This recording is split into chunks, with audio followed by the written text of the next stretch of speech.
Good evening and welcome. I'm Stephen Boyd Saum, editor of Santa Clara Magazine at Santa Clara University and a member of the nonfiction jury for the California Book Awards. And it's my great pleasure to serve as the MC for the 85th annual California Book Awards, administered by the Commonwealth Club, which since 1931 has honored outstanding California writers. Along with the recognition that the awards carry, there are also cash awards to winners thanks to the generous endowments by the late Bill Lane, longtime publisher of Sunset Magazine, and the late Dr. Martha Heasley Cox, who's the founder of the Center for Steinbeck Studies at San Jose State University. Tonight's event is the culmination of many months of reading, discussing, and discerning by an outstanding jury of literary professionals, including scholars and educators, poets and novelists, librarians and translators, and even an editor here and there. We're an appreciative audience for the books we consider. More than a few of us have written books ourselves.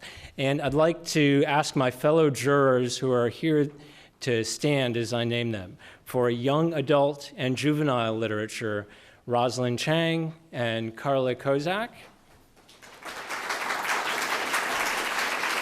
For fiction and first fiction, Peter Fish, Anita Amirzvani, Allison Hoover Bartlett, and Catherine Ma. And for poetry, Sarah Rosenthal and Denise Newman. My fellow nonfiction jurors include Roy Eisenhart, Alden Mudge, and Mary Ellen Hannibal, who's our jury chair. Right. And not here to stand and be recognized, but here in spirit and deeply missed by many in the literary environs in California and beyond is our poetry juror, Justin Chin, whom we tragically lost late last year. Our poets will be paying tribute to him later this evening.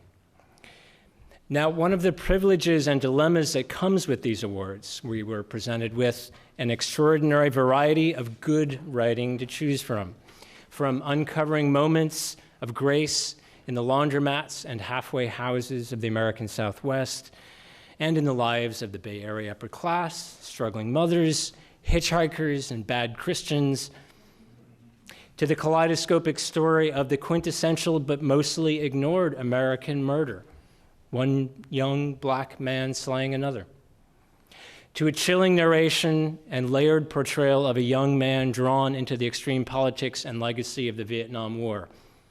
This year's winners offer insight into the varying shades and complexities of the human experience. In addition to tonight's winners, I highly recommend taking a look at all of the finalists over which we agonize because they were all exceptional. I'd also like to thank the Commonwealth Club team who helped pull this annual project and beautiful event together. They are Renee Miguel, Alex Hernandez, and Jennifer Haberman, who have coordinated the hundreds of book submissions from the deep pool of California writers, along with Kimberly Moss and Kaylee Abrams from the club's development team. So thanks much to you all.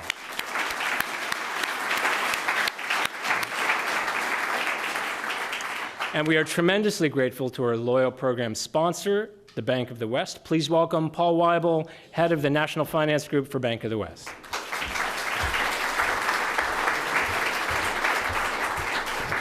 Thank you. Thank you very much, Steve, for that great introduction. And thank all of you for joining us this evening to honor California authors. Bank of the West has been a proud sponsor of the Commonwealth Club for over a decade, and I believe this is my 5th year hosting this event. It's one I look forward to. Like the Commonwealth Club, the bank was founded in California more than 100 years ago, headquartered right here in San Francisco, and hence we share the deep ties to this community and our California heritage. We believe in supporting the arts and education through programs such as the California Book Awards because vibrant communities involve more than just economics.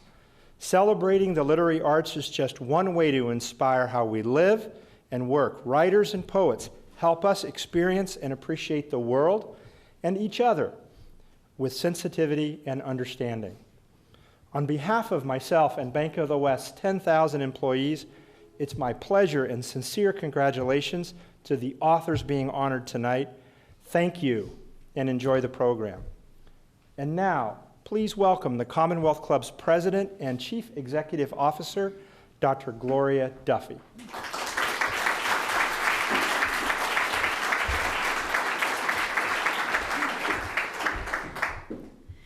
Thank you, Paul, and thank you for Bank of the West's ongoing support for the event, which comes from their interest in literacy and reading more generally, and they do many, many things in this area. So I'd also like to thank the jurors, staff, and authors who have made this book awards process possible, and particularly our chair, Mary Ellen Hannibal, who couldn't be with us this evening, the jury chair. They all put in a tremendous amount of time on this project. I'm going to talk tonight about one extraordinary former juror, a juror for about 15 years on the California Book Awards, Martha Heasley Cox. Martha passed away last fall. She was an avid reader. In fact, one of the jury members told me that she read every book incredibly meticulously, commented and thought about everything well into her late 80s and early 90s, I think. Martha Cox was a professor of English at San Jose State University. She taught there for decades. She also wrote textbooks on writing and literature, and her textbooks were adopted by several states, including Texas, as the official textbooks for the state. Martha Cox lived the literary life, and she is a prime example of how literary life can have many rewards. In her case, some of them were financial. Martha, being a scholar and a state college professor, also did well. And she did some amazing things with the money that she earned from writing and publishing these textbooks. One of them was to provide an early endowment for the California Book Awards, enabling us to give small sums to the authors, which are reflected in the awards tonight. She endowed the Steinbeck Center at San Jose State, as was mentioned. And when Martha passed away last fall, she left a bequest to the Commonwealth Club. And I spoke with Martha many times over the years about this. The bequest was specifically and only designated for awards to winning authors. No administration, no overhead, no support for the ceremony, so we're very happy that Bank of the West steps up to do this. And she and I went around several times about this, and where I, as a good CEO, said, but you know, we have to pay for doing this. And she said, I want the awards to go to the authors. Martha left $1,035,000 to the Commonwealth Club to endow the California Book Awards.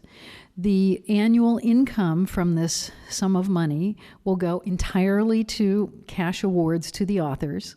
So we'll be able to increase the cash awards to several times their current size, starting with next year's awards. Sorry, guys. But as it goes, we just received the bequest, and so we haven't had time to accumulate much income on it. But by next year, this will be a very much more significant cash literary prize. Thanks to Martha Cox, she was an indomitable, unique woman. And I also want to say thanks to a woman named Arlene Okerlund, another English professor at San Jose State, who was Martha's office mate for many years and helped Martha continue to see the value and stay the course in her decision to leave a bequest for this program. Arlene was her executor and made sure that this bequest was delivered to the club, and rapidly the estate was settled, and was a very big advocate for the Commonwealth Club.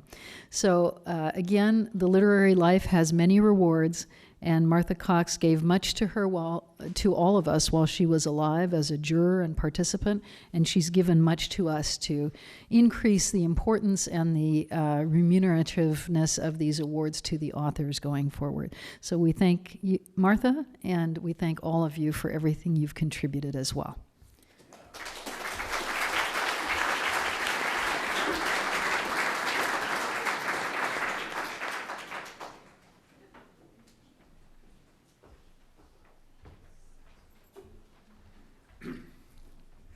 So I'm Peter Fish. I'm part of the proud band of fiction jurors for the book awards here, and we had a very good year.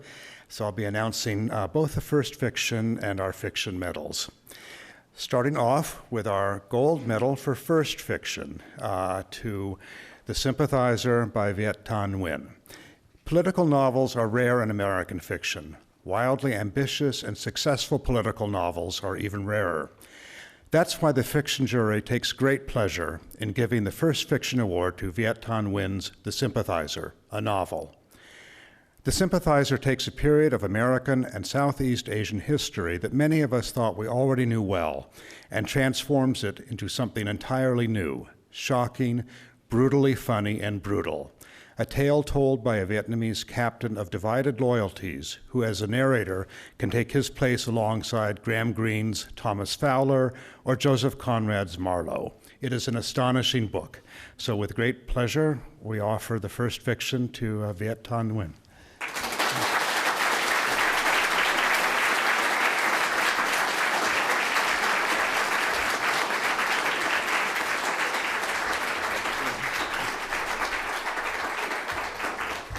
I'm going to try to do what I did not do last time I got an award, which is not to leave the check up here.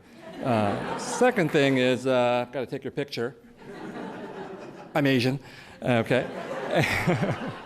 Hey, I do want to thank the Commonwealth Club, and I want to thank especially the jurors who read these books. I know what a challenge it is, and also hopefully a reward, but certainly really time-consuming, and an unsung task that all of you do. I'd also like to thank just being a Californian, because I think I grew up here in California I spent about 10 or 11 years here in California, and I don't think it would have been possible for me to have written The Sympathizer without the benefit of living in a state as diverse as California is, and in a state that has political views that are very diverse, but oftentimes are also very radical and cutting edge. And those kinds of viewpoints really help to inform and shape this novel, which is about the Vietnam War, but about the Vietnam War as it's been remembered by not just Americans, but by Vietnamese people and by Vietnamese Americans. And I grew up in San Jose, where the Vietnam War was very much a living factor for the Vietnamese refugees that I lived among. And I wanted to take those experiences and put them into the novel, but not simply to acknowledge those experiences. I didn't want to simply celebrate what Vietnamese people or Vietnamese refugees had gone through or what Americans had gone through. I wanted to also be critical of all those experiences too. So I try to criticize everybody in this book, try to offend everybody in this book. And evidently I didn't succeed completely, because there were some people who weren't offended enough so that I got this prize. I'm very thankful for that. I was also asked to talk a little bit about the process, and in order to do that, I just wanted to thank two people in person that I have never had the opportunity to thank in person for this book. And those two people are right there, my partner, Lan Dung, my son, Ellison.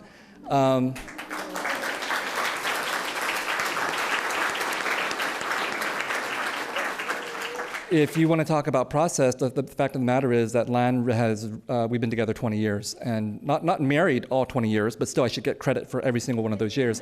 And she should too, because as the partner of a writer, she read every single word I wrote, oftentimes more than once, and also put up with the personality of a writer, which, despite our veneer, is oftentimes quite crabby and grumpy, as she can testify to. So huge props to her for putting up with me and helping me. Ellison, his birth was the deadline for finishing the novel. So I finished the novel 2 days before his birth. So I give him tremendous credit for doing that as well. And he's the namesake of Ralph Ellison, who is one of my greatest literary influences. And obviously, if you read Invisible Man, you'll see his influence throughout the book. And just to wrap up, thank you to all of you for the Commonwealth Club and your supporters for supporting literature and supporting the spirit of California. Thank you.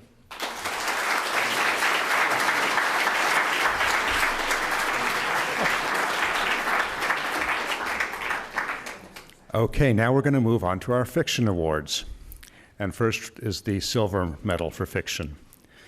In a season where some of the most loudly publicized novels were enormous, one of them clocked in at 1,100 pages, Ernest J. Finney's Elevation 6040 packs enormous power and beauty in just 117 pages.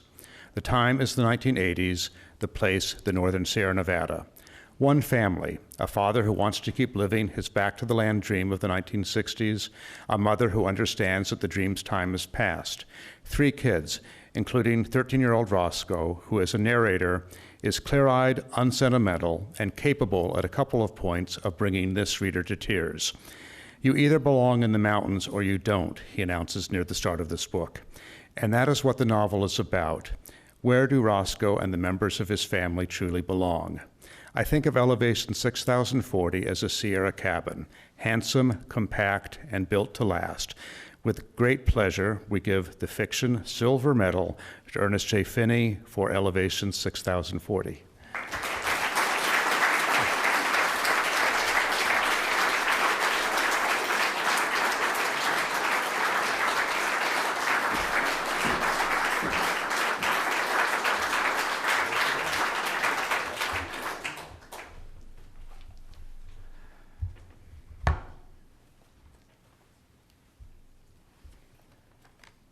My heartfelt thanks to the Commonwealth Club panel of judges for awarding Elevation 6040 the California Book Awards Silver Medal for Fiction.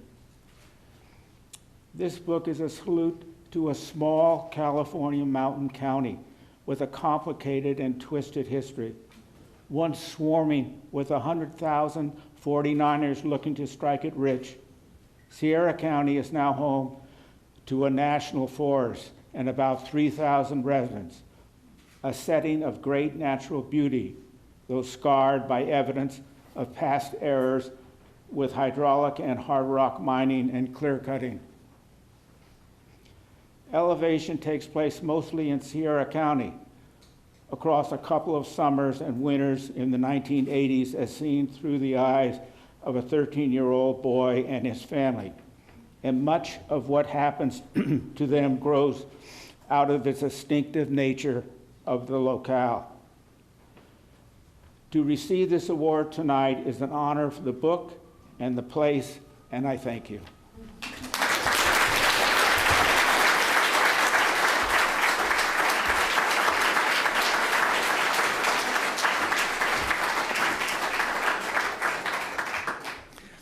Now for the fiction Gold Medal. And the winner is A Manual for Cleaning Women, posthumously awarded to Lucia Berlin. Lucia Berlin's A Manual for Cleaning Women is an extraordinary collection of stories rich with violence and tenderness, humor and truth. Reading them is an almost physical experience. You feel the air knocked out of you and hope breathed into you, and often, even in the darkest moments, you laugh. Berlin left us too early, but our profound appreciation for her writing will no doubt live long past the rest of us. Accepting the award for her is her son, David, and the editor of the collection, or co-editor, Eve Emerson.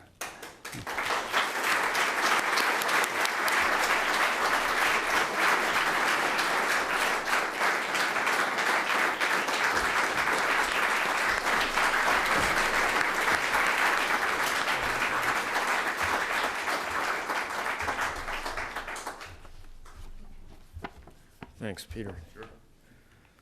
Eloquent. 12 years since Lucia Berlin died. So for me to be able to see now, over the last year, large numbers of readers all over the world falling in love with her work on account of her great humanity, her wit, 1,000 other things. Equally, to see the critical reception on account of what a dazzling writer she is. It's hard for me to describe that. This prize is very much a part of that. Naturally, this was my dream when I began putting the book together, but I never dreamed this big. Huge thanks to the panel of jurors, the club, to Lucia's sons, particularly her very dedicated executor, Jeff Berlin. So, I have a little quick thing here. Whenever there was something Lucia loved, which could be anything, a meal, person, a dress, she'd say that the thing was dreamy. Yeah. Have you seen Pulp Fiction? Oh, yes. How was it? Oh, It was dreamy. I'm pretty sure she'd say that tonight's festivities are dreamy. Thank you.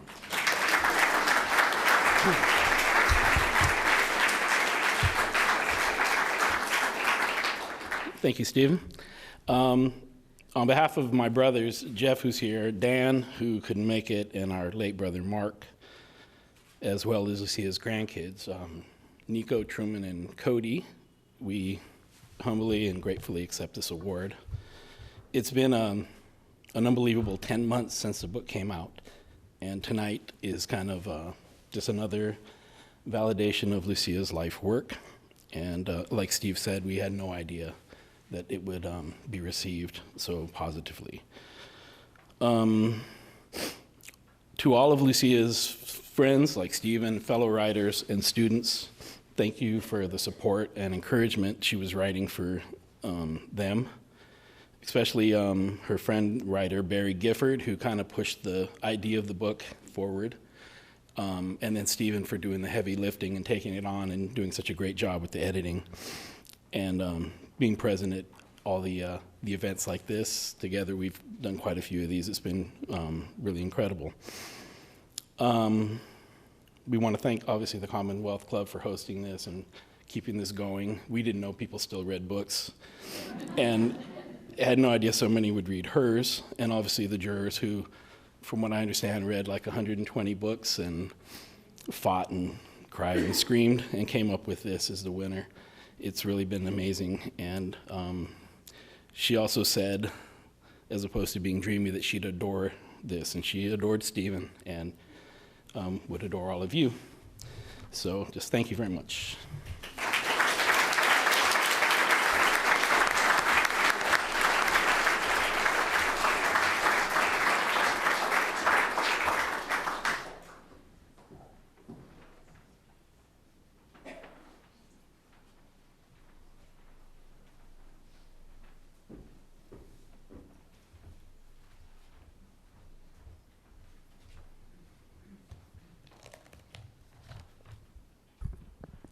Good evening. I'm Roz Chang, member of the book jury, and my friend Carla Kozak and I specialize in the juvenile as well as young adult books, which have been just really amazing. So it's my pleasure tonight to present the Juvenile Gold Award. Be Who You Are. A transgender youth yearns for her family, friends, and the world to see her, not just her physical being, but her true essence. Alex Gino tells George's story, or Melissa's story, with clarity, heartbreak, warmth, inspiration, and hope. This voice offers a much-needed perspective, a chance to understand the struggles of secret girls and boys. And you know, I've been thinking, especially after yesterday, in light of the recent events in our country, there's an even greater need for more books with diverse viewpoints to foster empathy toward one another.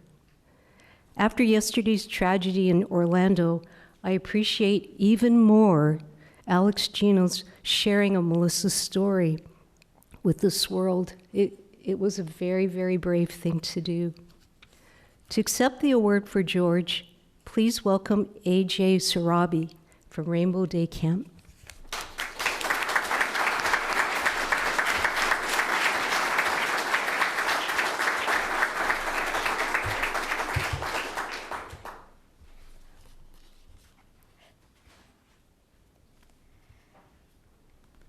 Thank you, thank you, thank you. I am delighted to receive this California Book Award. Please excuse my absence as I am currently traveling, meeting with students, librarians, and booksellers, and yes, working on a second novel. When I started writing Melissa's story in 2003, the publishing industry probably would not have picked it up. And now, here I am, or well, AJ is anyway, receiving this award. It's truly amazing. And there will be backlash to the progress we are making. There is backlash. I was just in North Carolina, where friendly stores put up signs that say, "No ID needed for bathroom use." and Black and brown trans women continue to face unspeakable levels of violence. But for every step they try to take backward, we take 2 forward. We tell our stories, we share our lives, we aim to live without shame, and we strive for more. Thank you again for this honor.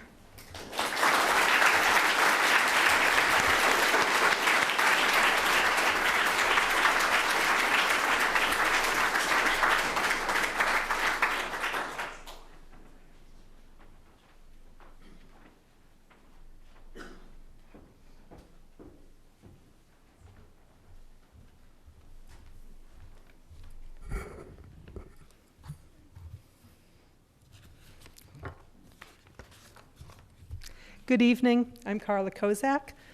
Along with Roz, I was the jury for, we were the jurors for the children and young adult books. And it's my honor to present those awards for the awards for young adult. The Alex Crow, a journey through a war-torn country, scientific experimentation, and a bizarre summer camp. These are the stories of Ariel, refugee and adoptee, Leonard the Melting Man, controlled by unknown forces, the doomed 19th century polar voyage of the Alex Crow, and the boys of Camp Mary Seymour. Extra bonus, brotherhood, and more euphemisms for masturbation than one can shake a stick at. It all comes together with raw brilliance as the reader ponders survival versus extinction, and who determines which is which. Congratulations to Andrew Smith, Silver Award winner for young adult books.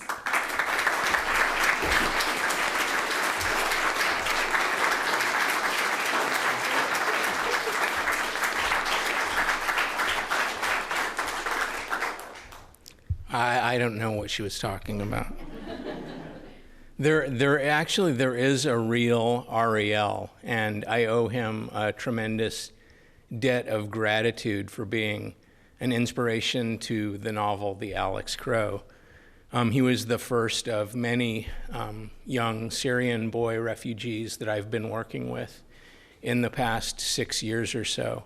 And I thought when I first met him, in such a quick, short period of time, how he had gone from, one environment of absolute insanity, and then in the name of being saved, ends up in another environment of absolute, but maybe less toxic insanity in Southern California. So I thought I needed to write that story. As always, I have to thank my wife and my son and my daughter for putting up with me. And thank you to the Commonwealth Club and the jurors, because I know how hard you work and how much, I can't tell you how much I appreciate your support for the culture of arts in California. I have to say thank you to my brilliant editor, Julie Strauss-Gable, and my friend, agent, and quite often therapist, Michael Burrett. Thank you very much. And then, as Max would say, let's go make some silver medals.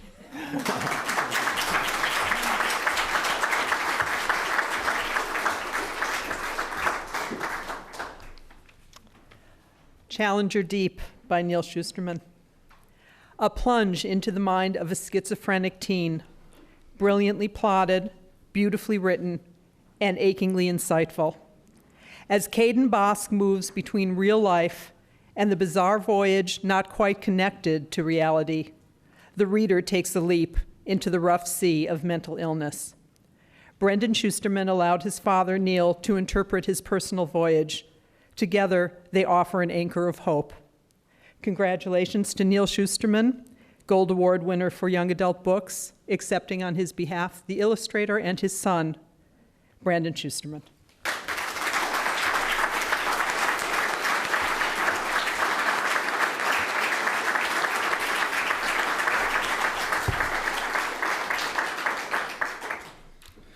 My dad prepared a speech, but my phone's dead, so I'm going to wing this, which is great because I don't get to say my gibberish on stage enough, so this is good. Challenger Deep is a personal story. It's about, it's taken from things that happened to me, experiences that I had with my own mental illness when I was younger, and how it affected our family, and it's not a story that is completely unique because one in every 3 families there's someone within the family who suffers from mental illness. So it's a story that I think everyone can relate to because everyone knows someone who suffers from some form of mental illness. Whether it be schizoaffective disorder, bipolar disorder, OCD, it's something that our society has always had to deal with, and it's something that we continue to have to find solutions for and ways to cope and to help people who are suffering. The artwork, I did the artwork in the book, which all kind of came out of a period of my life when I was suffering a lot and really struggling with mental illness. And the artwork inspired a lot of the surreal aspects of the book. I worked with my dad through the process of the book to make sure that everything, everything fit and that everything was, it was my story as much as it was my father's story. And I'd just like to thank you all from the bottom of my heart for this award. It's such an honor to get this award in our home state, and it's just really amazing, really, really amazing. So thank you.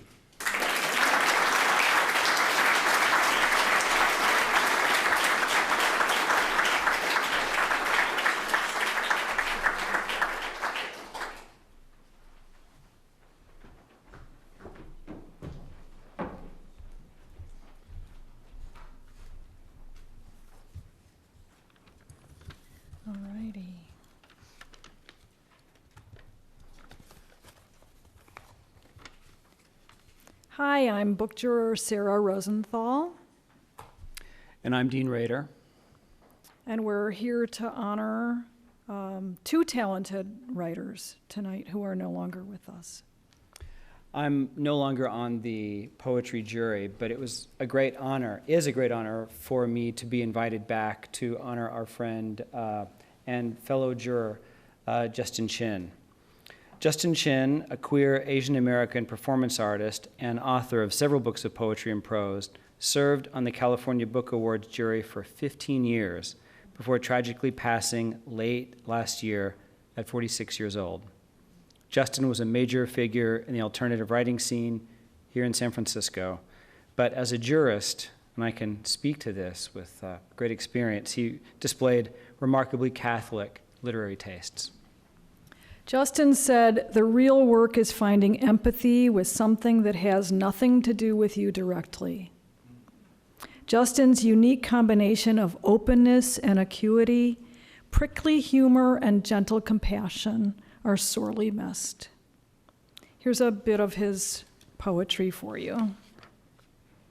It's a poem called Final. When I die, I want to be cremated and buried in the Cimetière des Chiens on the outskirts of Paris. On my grave, I want a statue of a dog, viciously digging into the mound and pulling a stone hand out with its mouth. A plump cat will be balanced like a Bulgarian acrobat on the dog's back. On the cat's head, a mouse through a hamster, or a chinchilla is acceptable too. We'll be holding on to the cat's ears as if it were riding the rodeo for the 5th year. The rodent will have a top hat and tails on. Resting on the top hat, a butterfly. And on the tip of the butterfly's left wing, 2 ladybugs dancing the foxtrot. The inscription on the tombstone will read, "Despair not. No strange fate befalls." On a fearful night, in heart, no heroes raised, no monsters vexed, no affliction reached. In dreams of outlaws' tears, this blessed rest. Thank you.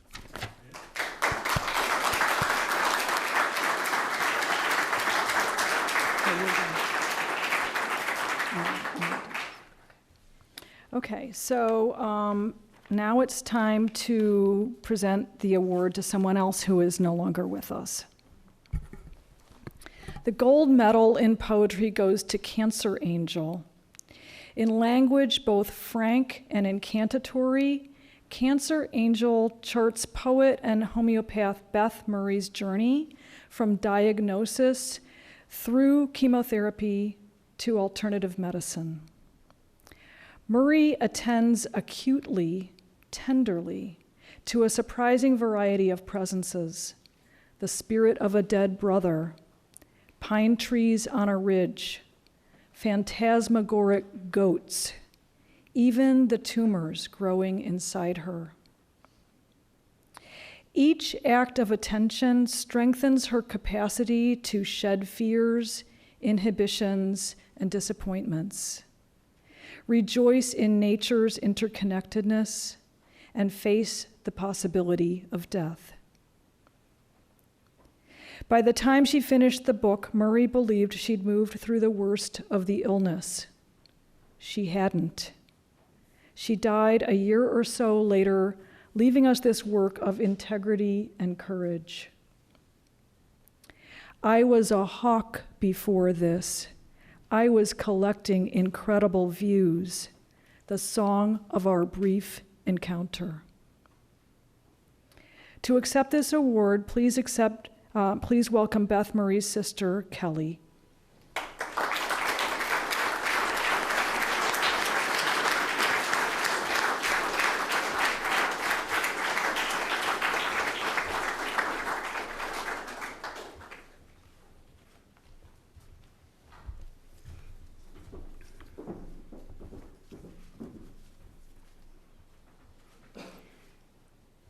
Our family wishes to thank the Commonwealth Club of California for awarding Beth the gold medal in poetry. We also wish to thank the team at Belladonna for publishing Beth's work, Cancer Angel. Beth was a very direct person with extraordinary emotional integrity.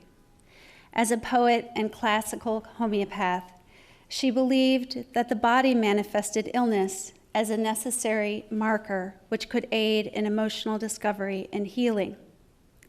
In accepting this award for her, we are reminded of ancient creation stories where God brings the universe before the first humans to be named. In the act of naming creation, we humans were allowed to demonstrate lordship over it. In Cancer Angel, Beth named her pain and asserted her lordship over it. She sought to question the current structures regarding this confounding illness and tried to seek her own inner healing and wholeness in the face of this devastating disease. While that pain took her body, it never took her spirit. Thank you again on her behalf for this award.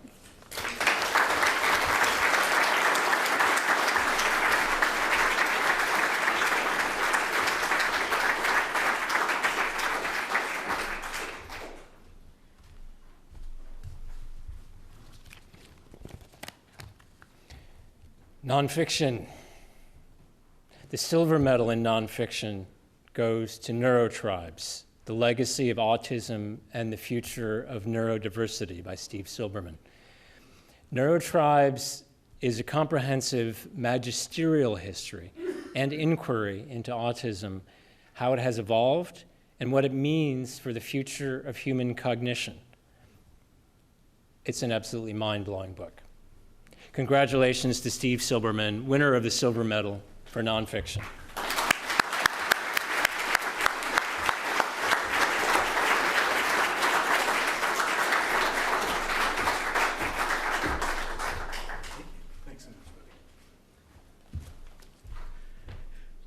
Thank you so much. Thanks to the Commonwealth Club, specifically to the jurors. Even getting through my book is a lot of reading. So thank you so much for that hard work. I also want to thank my husband, Keith Carricker, who supported us both on a school teacher's salary when my 1.5 year of writing turned into about 5.5 years. I also want to thank the autistic people and their families who shared their stories with me, which make up the book. Tom Killian, who's one of my favorite artists, asked me about 20 minutes ago what inspired me to write the book.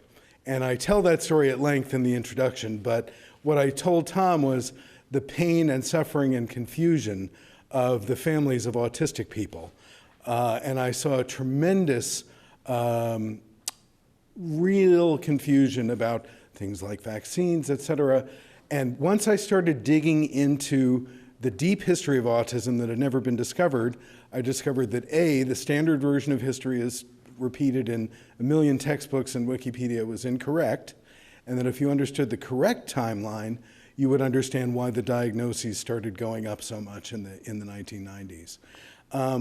I've been a lot of places since the book was published, but probably one of the most beautiful things that was said to me after one of my talks was said by the young father of an autistic kid. And he came up to me afterwards and he said, "It never occurred to me to see my beautiful son as broken, but reading your book gave me permission to love him exactly as he is." So thank you very much. I'm very honored.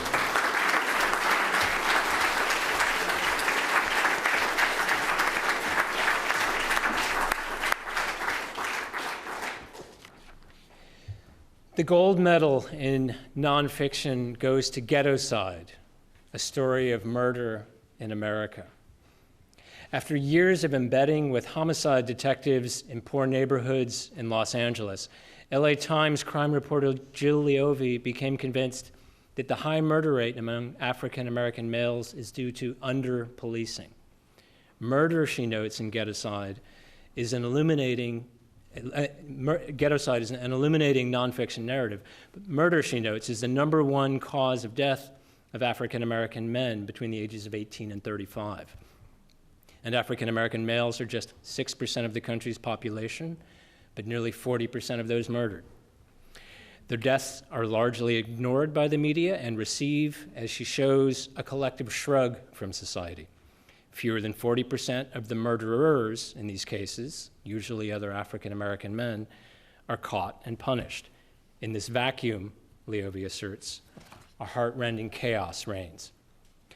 Now, Ghettoside follows the story of LAPD homicide detective John Skegg's efforts to solve the 2007 murder in Watts of 18-year-old Bryant Tonelli, the son of a well-regarded African American LAPD detective.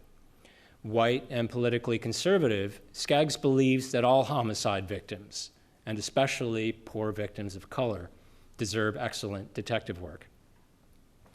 That dedication helps him develop good relationships in the community. But while Leovy's story is propelled by the investigation of Bryant's killing, its purpose is to raise much larger issues about homicide in America. The result is a gripping book that could and should change our view of the horror and social upheaval of homicide in these communities. We're pleased to present the gold medal in nonfiction to Jill Leovy.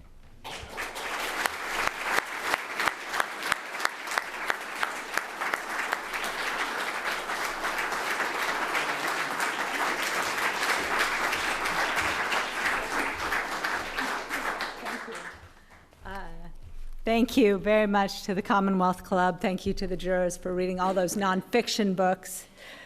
It's just so cool to get an award with the words California Heritage associated with it. And to get it in the state. Ghettoside is really, besides being about homicide, about California. And since the book's been published, I was talking to people about the creation of this award in the first place. And it's quite amazing. I've been invited to the East Coast a lot, something I never ordinarily do, and talk to a lot of people who talk a lot about criminal justice and are very concerned, and they talk about police reform, and they don't talk about the LAPD, and they talk about controversial episodes of police use of force and riots, and they don't talk about California. And they talk about overcrowded prisons, and they don't talk about California. And I could go on and on, but it's still needed. This is a great award. And so I appreciate receiving it. And Ghettoside is about lawlessness. It's about tying urban violence to some of the same forces you see in Brazilian favelas and in South Africa. And it took me as a journalist to a place I never thought I would go. I changed every single thought I had in my head over the course of 10 years. And then I thought, nobody is going to believe me. Nobody is going to hear this, and they're going to think I'm crazy. So on a personal level, this award means a lot. It means a lot because as others have pointed out, it always takes you 5 times more years than you told your publisher it was going to take. And you think after you finish it, the second book, are you kidding? I need my day job. And so this is important. Thank you so much.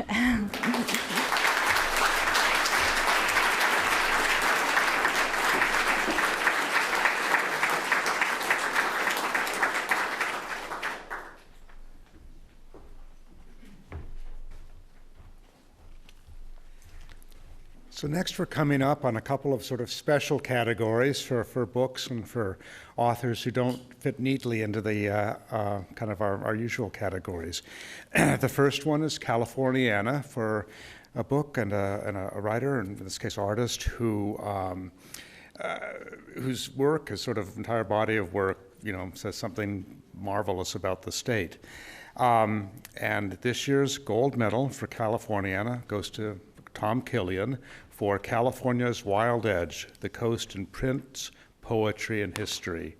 As I'm sure many of you already know, Tom Killian is a beloved California treasure, an artist whose singular work expresses the deep beauty of the Golden State.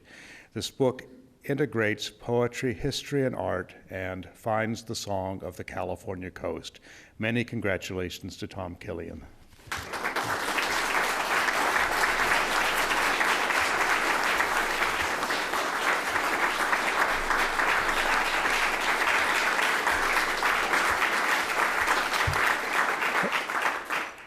I'm so grateful for this award. Thank you to the Commonwealth Club and especially the jurors. And I'm really one of 3 people that put this together. One of them is sitting back here, Malcolm Margolin, the founding publisher of Heyday Books. And he gave me the free rein to do this and to write a lot. And I'm an artist. And although I've dabbled in writing, I got carried away, and they didn't even cut that much.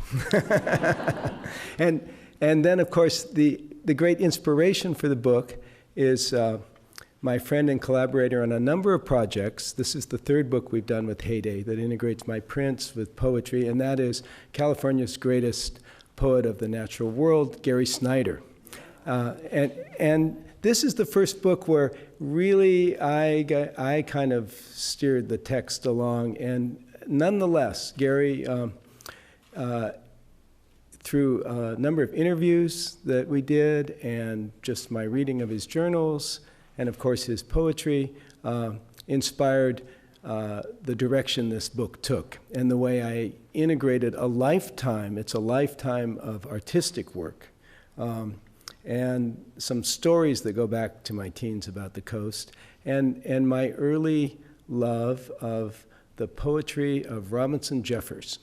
And Robinson Jeffers turns out to have been a very serious influence on Gary Snyder, looking for an authentic poetry of the western United States, of the west coast of the U.S. when he was a teenager. And I never knew that until I started talking to him about this. I was expecting him to be a little bit less than fascinated with Robinson Jeffers' poetry because his friend Kenneth Rexroth was really quite critical of Robinson Jeffers. So it's so fitting that this award comes along, and I'm followed by Jim Carman. And the last thing I want to say is most of the prints in this book, the woodcut prints, Japanese-style woodcut prints that I did, were done over many, many years in the past.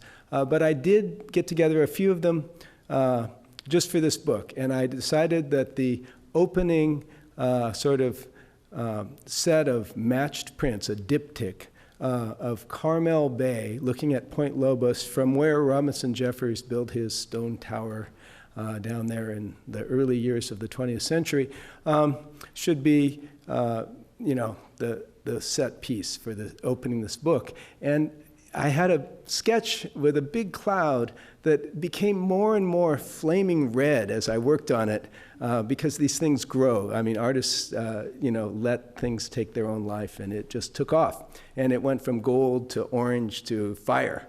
And I never understood why that happened. And Jim Carman, who's going to be the next recipient of a well-deserved award, explained it all down in Carmel a few months ago at a gathering to honor Robinson Jeffers, which they have every year. And he got into sort of a Jungian analysis of Jeffers' poetry about Point Lobos, which is all about fire. And so you never know what you're going to find when you get involved in these things. And I'm so glad that I'm able to tell that little story. Thank you very much.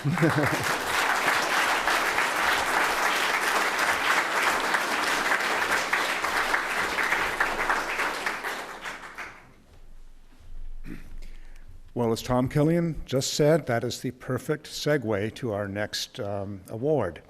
And this is our Contribution to Publishing Gold Medal. The gold medal for contribution to publishing goes to James Carman and Stanford University Press for the collected letters of Robinson Jeffers. The final installment in a 3-volume edition of Robinson Jeffers' correspondence chronicles the life and times of one of California's seminal poets. Congratulations to editor James Carman and Alan Harvey of Stanford University Press.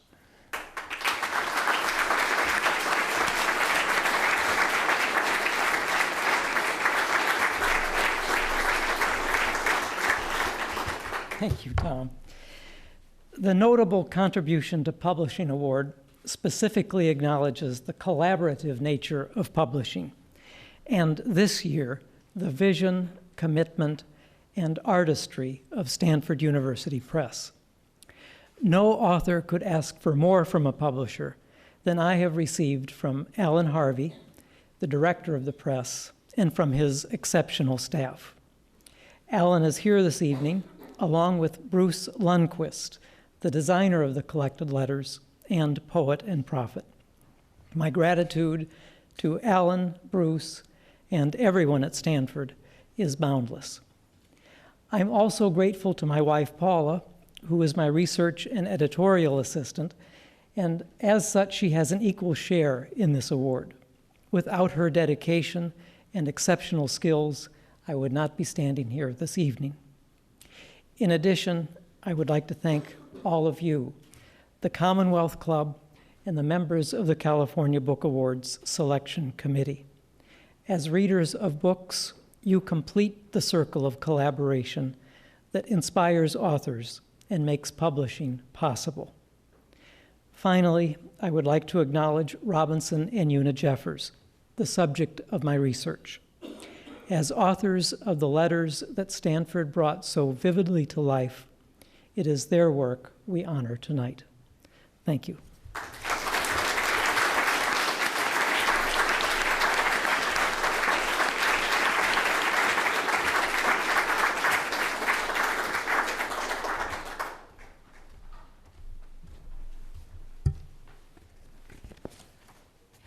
Well, it's been an amazing evening. I would like to thank all of you members of the audience who have joined us here this evening. I'd like to thank those listening to us on radio. And here we are in the home stretch for the 85th Annual California Book Awards. Special thanks to all the writers and the editors who submitted their works to us this year. You work tirelessly in solitary spaces to give life to or shed light on the stories that might otherwise go untold. and told might change the world. Thank you all again for joining us here this evening. Please join us in the room next door to meet our authors and purchase their works. And for those of you who would like to continue reading and being part of the discussion here at the Commonwealth Club, the Book Forum group will be meeting on August 15th to discuss The Sympathizer, and they will be continuing to discuss the winners of the California Book Awards in the months ahead. So once again, thank you for joining us for the California Book Awards. This concludes our wonderful ceremony.